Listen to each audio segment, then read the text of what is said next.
Bonjour, je suis Hakim La'alam et je vous propose ma chronique du samedi 14 janvier 2023. Elle s'intitule Eshrob Ya'chen. Oui, je sais, les nouveaux stades sont magnifiques. On l'a encore vu et vérifié hier à l'occasion du coup d'envoi de la CHAN 2022 dans cet écrin Nelson Mandela. Donc d'accord, youpi, youpi et encore youpi. Je cède volontiers au one-two-trisme quelques secondes, certes délicieuses, mais ensuite je me désole. De quoi? Que ces merveilles de stade aient quelque peu fait oublier une autre annonce de Gigi ô combien importante. Il y a quelques heures à peine, Tebboune a littéralement ordonné l'élaboration dans les plus brefs délais d'un programme national pour la généralisation des stations de dessalement d'eau de mer.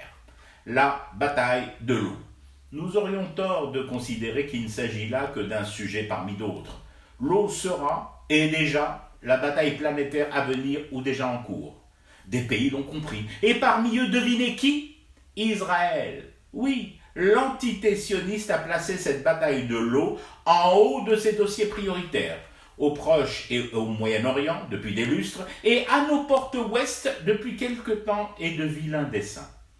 Une conjugaison de phénomènes climatiques et humains va très vite faire passer une grande partie de la planète du statut déjà peu enviable de stress hydrique à celui encore plus terrible de zone aride sans possibilité de vie dessus. C'est aussi simple que cela. Qui ne le comprend pas aujourd'hui signe son arrêt de mort dans un goutte à goutte aussi lent qu'inexorable. C'est pour cette raison que l'initiative du Palais del Moradia est capitale, même si certains veulent négligemment la classer au chapitre gadget. Alors, pourquoi cette fois-ci ça serait différent des autres fois? Par exemple, lorsque le clan d'Oujda les deux mosquées inaugurait en grande pompe des stations de dessalement de l'eau de mer déclassées, rouillées et revendues au rabais sur les marchés du Trabendo de l'eau, avec collé sur leur façade, mangé, dévoré par le sel marin, le portrait géant de Abdelkar.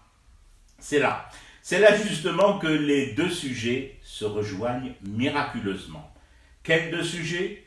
L'eau et les stades de foot. Oui, quand je lis les fiches techniques des enceintes sportives, je redécouvre, que certains d'entre ces stades ont vu leur première pierre posée il y a près de 20 ans. En moins de 3 ans, Gigi a redémarré et achevé ses chantiers laissés en jachère, souvent volontairement, par la bande d'escrocs de bas-vol et de Marocains qui nous a gouvernés 20 ans durant. Donc, ce plan urgent de généralisation des stations de dessalement de l'eau de mer, mon petit doigt me dit qu'il subira le même électrochoc que les chantiers des stades. Oh, je ne suis pas devin, ni prophète de la goutte, du moins pas de la goutte d'eau, mais je prédis que dans cette bataille planétaire de l'eau, la désédie ne restera pas longtemps au fond de la classe. Eshrob Ya'chen. Je fume du thé et je reste éveillé. Le cauchemar continue. C'était Hakim La'alam. Je vous retrouve demain pour une autre chronique et une autre façon de dire son amour à l'Algérie.